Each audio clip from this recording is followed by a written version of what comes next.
Home guard के साथियों का भी मुद्दा हमारे लिए उतना ही आवश्यक है जितना ही और सब मुद्दे हैं, और उसको लेकर हमने ये साफ कहा है कि या तो हमने 2 दिन का समय उस दिन साफ तौर पे पंचायत से कहा था कि 2 दिन के अंदर इनकी तनख्वाह आ जानी चाहिए और इनके जो आदेश है वो आ जाना चाहिए। और इस पे हमने विशेष तौर पे उस दिन भी ये फैसला लिया था और आज भी ये लिया है कि अगर जल्द इस पे नहीं आता तो हम बीच में दिल्ली के मुख्यमंत्री और उपराज्यपाल का घेराव भी कर सकते हैं होमगार्ड के मुद्दे पर। कि पिछले साल भी हमारे लगभग 3 मुद्दों का समाधान हुआ था और 2 का कल ऐलान हुआ है,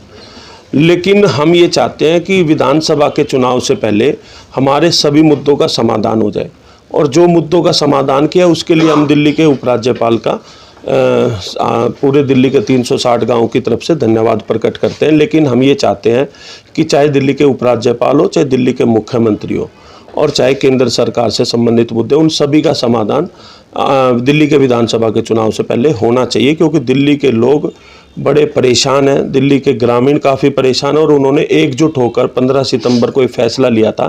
कि जब तक हमारी सभी समस्याओं का, सभी मुद्दों का समाधान नहीं हो जाता, वो इस आंदोलन को जारी रखेंगे। पिछले साल हमारे 3 मुद्दों का समाधान हुआ था कि एक तो जो हमने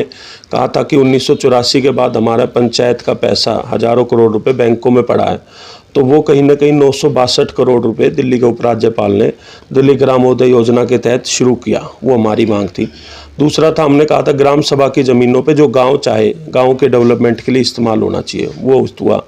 तीसरा था हाउस टैक्स का घोषणा कहीं ना कहीं दिल्ली के मेयर और डिप्टी मेयर ने प्रेस कॉन्फ्रेंस के माध्यम से की थी और अधिकारियों को निर्देश भी दिए थे, लेकिन उसका नोटिफिकेशन आज तक नहीं आया। तो अब हमने दिल्ली के मुख्यमंत्री जो नई अभी नियुक्त हुई उनको बधाई भी देते हैं, लेकिन उनसे अनुरोध करते हैं कि जो आपकी पार्टी ने, आपके मेयर और डिप्टी मेयर ने जो घोषणा की थी उसका वादा पूरा कीजिए और उसका कहीं ना कहीं नोटिफिकेशन जल्द लाया जाए। अब की बार जो मुद्दे हमारे हुए उसमें कहीं एक तो जो हमारा मोटेशन का बहुत बड़ा मुद्दा था वो कहीं ना कहीं हुआ है, मोटेशन अब दोबारा से गाँव में चालू हो जाएगी। और दूसरा था कि जो गाँव और कॉलोनियों के अंदर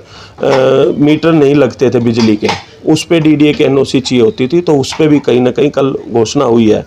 लेकिन मैं अभी जो बाकी बचे मुद्दे हैं, चाहे हमारा हाउस टैक्स का नोटिफिकेशन की बात हो, चाहे हमारे होमगार्ड के साथियों को 60 साल तक की आयु का पक्का करने की बात हो, चाहे उनको 6 महीने की सैलरी अभी तक नहीं दी गई उनकी बात हो, और चाहे 74/4/20 सूत्री के तहत गरीब भाइयों को मालिकाना हक देने की बात हो, चाहे लाल डोरा बढ़ाने की बात हो, चाहे हमारा सर्कल रेट बढ़ाने की बात हो, चाहे हमारा जो अल्टरनेटिव प्लॉट का मुद्दा है, चाहे हमारा जो हमारे यहाँ के जो मूल निवासी हैं उनको कहीं ना कहीं मालिकाना हक देने की बात है। पड़ोसी राज्यों में उनको पुश्तैनी संपत्ति पे मालिकाना हक निःशुल्क दिया जाता है, लेकिन यहाँ पर वो प्रोविज़न नहीं है। हम चाहते हैं कि वो दिल्ली के अंदर भी लागू हो।